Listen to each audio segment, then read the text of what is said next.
Hey, this is Warren Redlick with breaking news. Lucid Motors and CCIV have been sued in a federal class action securities lawsuit in Alabama, in federal court in Alabama.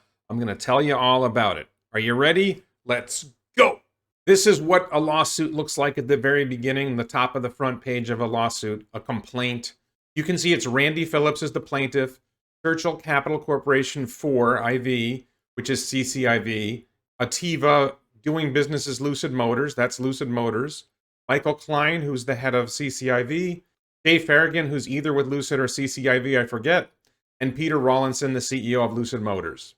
You can see at the top the case was sued in federal court in Alabama. I'll tell you why.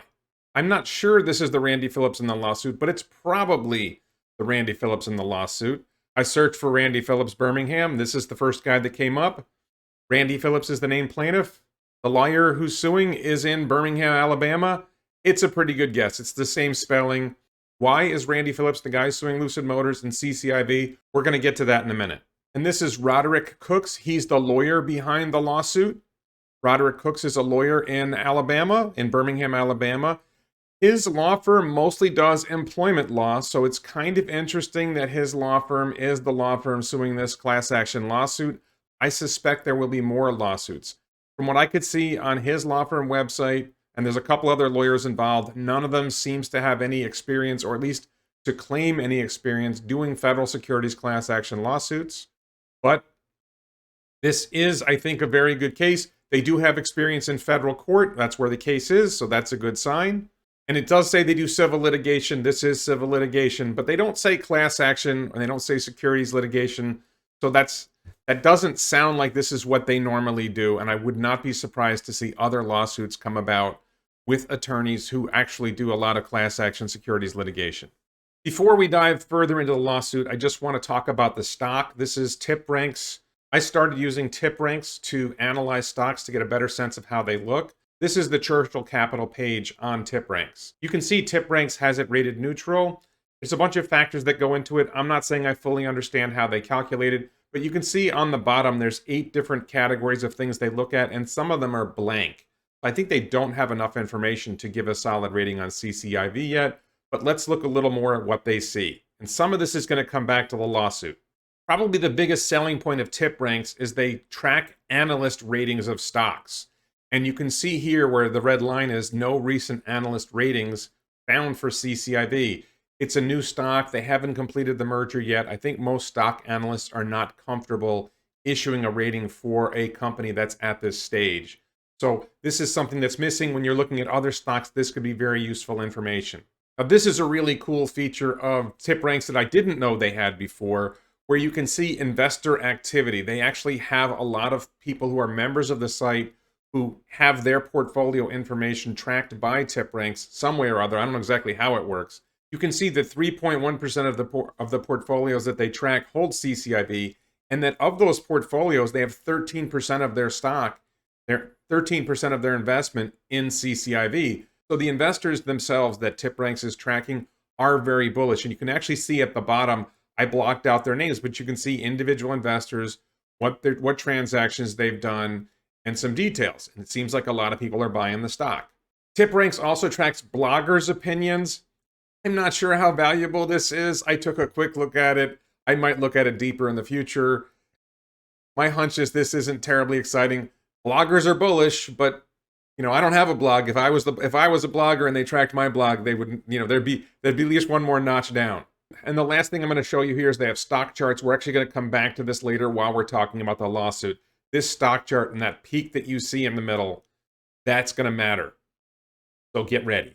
So let's get right into it. And just to be clear, I am a lawyer. This is not the kind of law I handle. I am admitted in federal court. I have handled cases in federal court, never a securities class action case, but I know how to read these documents. And I do not have any investment position in CCIV. I don't own any stock. I don't own any options. I haven't shorted the company.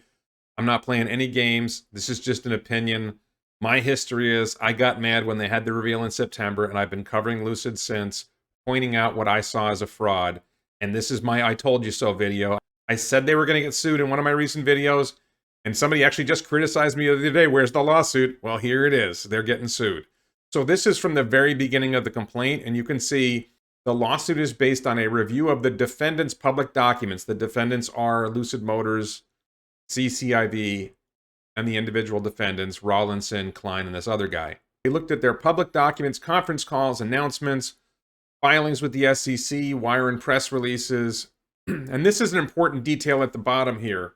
You can see right here, plaintiff believes that substantial additional evidentiary support will exist after a reasonable opportunity for discovery. Discovery is the process where they get documents from the other side, they question them in depositions, and they see if they can find more evidence to support the claim that they're making. Because there's a lot of inside information that we don't have, private information, emails, statements, whatever. They're going to get that information in discovery, and that they're hoping will provide more evidence to support their claims. And no big surprise here, this is a class action lawsuit. The class consists of all persons that purchased or otherwise acquired Churchill Capital Corp. For securities between January 11, 2021 and February 22, 2021. You're going to see why those dates as we go through. Right here, you can see why February 22nd. Up at the top, on February 22nd, Rawlinson, Lucid Motors, CCIV signed the agreement and plan of merger. So they cut off the window when this merger happened, and the press release, the information came out that they were slowing deliveries. They weren't going to do what they said. You can see here the individual defendants, that's particularly Klein and Rawlinson, controlled the contents of the reports, press releases, and presentations to securities analysts and through them to the investing public. They were sending out effectively information, misleading information to the investing public, to investors, and these investors, the claim is, got defrauded, which is something I've been saying for months. And these individual defendants were and are controlling persons and had the power and influence to cause and did cause CCIV and Lucid to engage in the conduct that they're complaining about.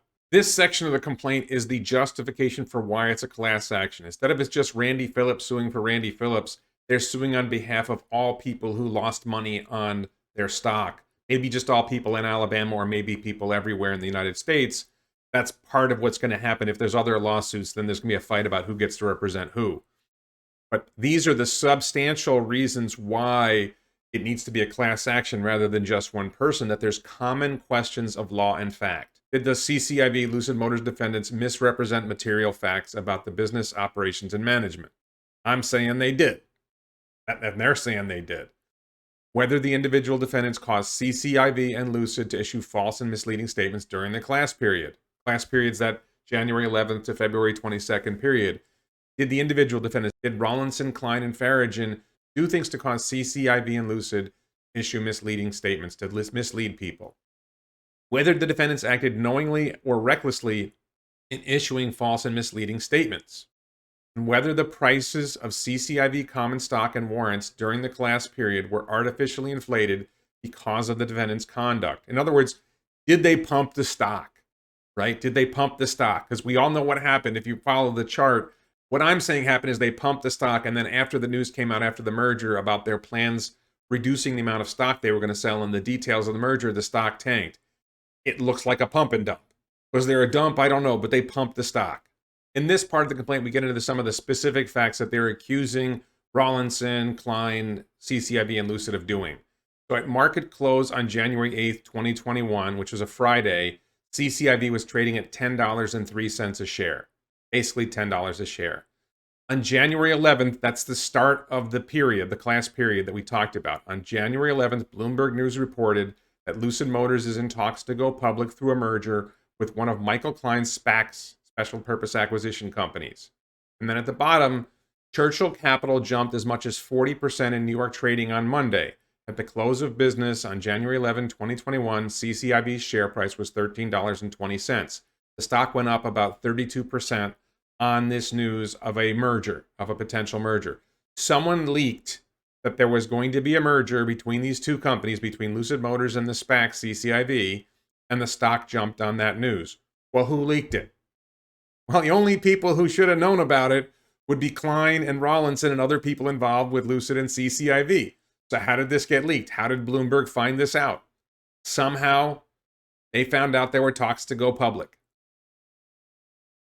and it caused the stock to go up. And this is when investors started buying the stock and bought the stock at prices that were elevated compared to what the company's really worth. That's what's underlying this, that people ended up buying the stock at elevated prices because of misleading information, which later got clarified in a bad way and caused the stock to tank again.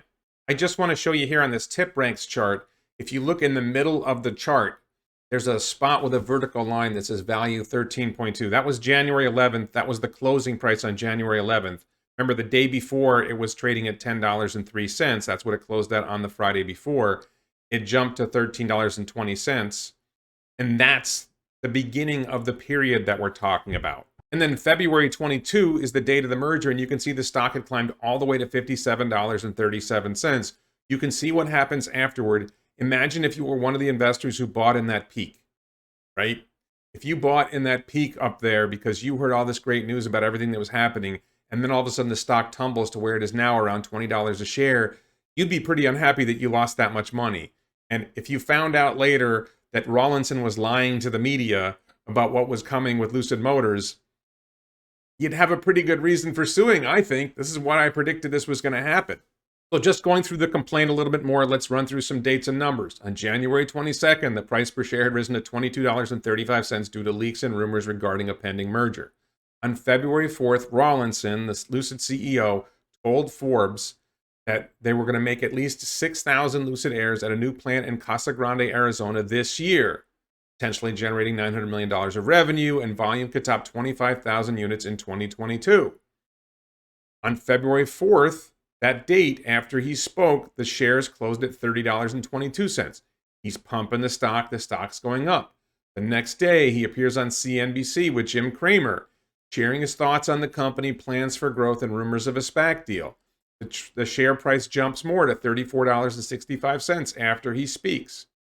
February 16th, we're getting close to the merger now. February 16th, Rawlinson appeared on Fox Business News with Cavuto, touting that Lucid was aiming for spring delivery of its first vehicles. This is all stuff I covered in my video about this. In the interview, no mention was made of any impediments to the stated delivery timeframe. This is exactly what I said in my video about this. He had to know on February 16th that this merger was going to happen. He had to know that they were going to stall delivery. And everything we've seen since then indicates that they were not really ready to deliver cars in the spring. Just saw a video of something like The Verge, where they were riding in the car, and they could tell the way the car rode that it wasn't ready yet, that the chassis wasn't ready yet. He's been lying about this car. This is my opinion, okay? Rawlinson's been lying about this car, and this is why they're getting sued. Because you were lying about your business, you were lying about the company, you fooled investors into buying stock at elevated prices, and they got burned, and now you're about to get burned. If there's justice, you're about to get burned. At the end of the same day, CCIV stock closed at $52.70. And by Thursday, February 18th, it had reached an all-time high of $58 a share. Imagine you were one of those suckers who paid over $50 a share for a stock that's now trading at $20 a share because this asshat was lying about what the company was going to do. You might not be happy. And then on Monday, February 22nd, the merger agreement was announced. CCIV's share price closed at $57. And this is when that's when the merger is announced. That's when the window closes, because what happens next? And why did the stock tank the next day? At 6:22 p.m. that night, it came out that Rawlinson had announced production of its debut car will be delayed until at least the second half of 2021, with no definite date for actual delivery of a vehicle. Details of the merger also disclosed that Lucid was projecting the production of only 557 vehicles in 2021. I think it's 577. I think that's a typo, instead of the 6,000 it had been touting in the run-up to the merger announcement. That's a pretty big change in 6 days.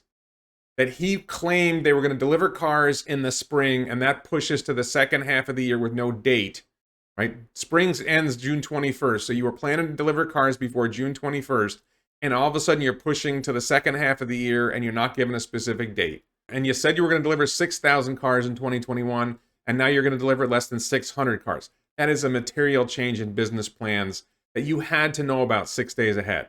Between the January 11, 2021 Bloomberg article and the official announcement of the merger on February 22nd, CCIV's stock rocketed from $10 a share to $57 a share, or a 470% increase. On February 23rd, after the merger and the new information about deliveries and production was announced from Rawlinson, the stock plummeted to $35 a share at 38% decline.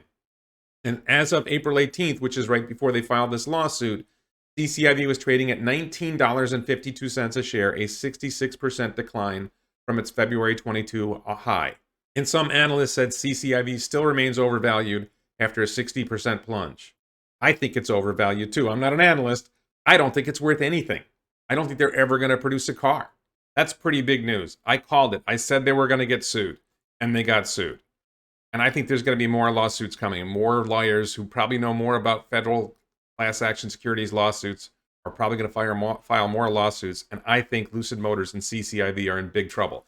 I don't know enough about the legal issues. A critical legal issue is because the merger hadn't happened yet. Is Lucid Motors responsible to investors of CCIV? Right? Lucid Motors is not a part of the company yet. So I think the defense, or one of the key defenses, is going to be, hey, we weren't part of that company yet. I don't think that's going to fly. I think a judge is going to say, no, you can't pull this kind of stunt. You're still responsible for this. I don't know if this has happened before. I'm not an expert in this kind of litigation. So we'll see. We're going to learn about this. It doesn't look good.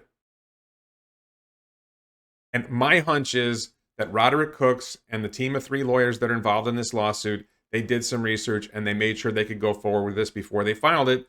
Because if you file frivolous lawsuits, you get in trouble. So my guess is they know what they're doing. And they made sure that this was a valid lawsuit before they filed it. I'd like to thank the Vasa law firm in Sweden and all my Patreon supporters for helping this channel grow. And also like to mention the t-shirts. This is my new Elon Time t-shirt. His time moves fast and it's 420. I'll mention my book, Fair DUI. I am a lawyer. Advice about how to protect yourself in a traffic stop.